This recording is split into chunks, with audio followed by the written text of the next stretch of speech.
আগামী ফেব্রুয়ারি মাসে কিন্তু আপনারা নতুন করে মুসলমান হবেন, মানে জামাতে ভোট দিলে মুসলমান হবেন। যদি ভোট না দেন তাহলে কিন্তু জাহান্নামে যাবেন, ভোট দিলে পরে জান্নাতে যাবেন। আমার 14 গোষ্ঠী কিন্তু বিএনপি করে, তবে আমি সবাইকে বলে দিয়েছি এবার যাতে জামায়াতকে ভোট দেয়। অনেকে হয়তো আমাকে প্রশ্ন করতে পারেন কেন এই কথাটা বললেন আপনি, যেহেতু সবসময় বিএনপির পক্ষে কথা বলেছিলেন। এই যে এই ধরনের মানুষের কারণে একদিকে ভালোবাসি না। আওয়ামী লীগ যেরকম বড় বড় কথা বলতো, দেখবেন এরাও কিন্তু ওরকম বড় বড় কথাই বলে। আমরা সাধারণ কিন্তু এসব পছন্দ করি না।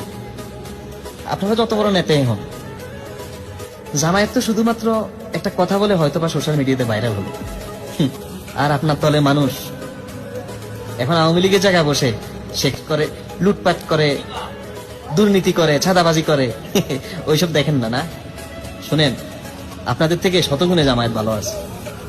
তারা আপনাদের মতো ফালতু কথা কম বলে, যেটা বলবো তারা সঠিক তথ্যই বলার চেষ্টা করে। হয়তো কিছু কিছু মানুষ একটু বেশি বলে ফেলে, ওটা আবার মানুষ খুব ভালোভাবে বুঝতে পারে যে সে যে একটু মানে বেশি বলেছে। সবকিছুরে বাড়াবাড়ি কোনো কিছুই ভালো না। একটা কথা বলে রাখি যে আপনাদের মুখের কারণে আপনাদের জনপ্রিয়তা যে কত নিচে নামছে সেটা কি আপনারা জানেন? জানেন না, জানবেন। সময় হলে ঠিকই জানবেন।